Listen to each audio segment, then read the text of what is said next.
I would like to believe that if we have a freer society, it will take care of blacks and whites and everybody equally, because we're all individuals, and to me that is so important. But if we had equal justice under the law, I think it would be a big improvement. If we had probably a repeal of most of the federal laws on drugs and the unfairness on how blacks are treated with these drug laws, it would be a tremendous improvement. Congressman Paul. A system designed to protect individual liberty will have no punishments for any group and no privileges. Today, I think inner city folks and minorities are punished unfairly in the war on drugs. For instance, blacks make up 14% of those who use drugs, yet 36% of those arrested are blacks, and it ends up that 63% of those who finally end up in prison are blacks.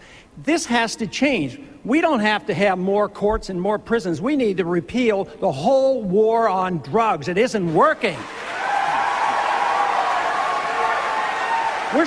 We have already spent over $400 billion since the early 70s, and it's a wasted money. Prohibition didn't work. Prohibition on drugs doesn't work. So we need to come to our senses, and absolutely, it's a disease. We don't treat alcoholics like this. This is a disease, and we should orient ourselves to this. That is one way you could have equal justice under the law. Thank you, Congressman.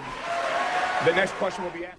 Congressman Paul's support has gradually been slipping for the death penalty among all Americans.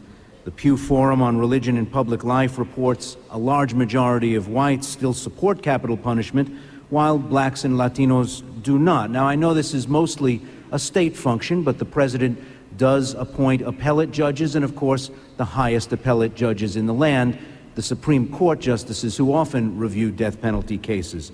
Do you think the death penalty is carried out justly in the United States? And do you want to see it continued during your presidency? 30 seconds, Congressman. You know, over the years, I've held pretty rigid to all my beliefs, but I've changed my opinion about the death penalty. For federal purposes, I no longer believe in the death penalty. I believe it has been issued unjustly. If you're rich, you get away with it. If you're poor and you're from the inner city, you're more likely to be prosecuted and convicted. And today, with the DNA evidence, there's been too many mistakes, so I am now opposed to the federal death penalty. Thank you, Congressman. Senator Brownback.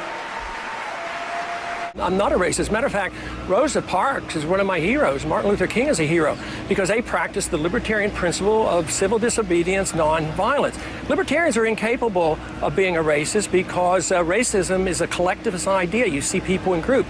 A civil libertarian like myself see everybody as an important individual. It's not the color of their skin that is important, as Martin Luther King said.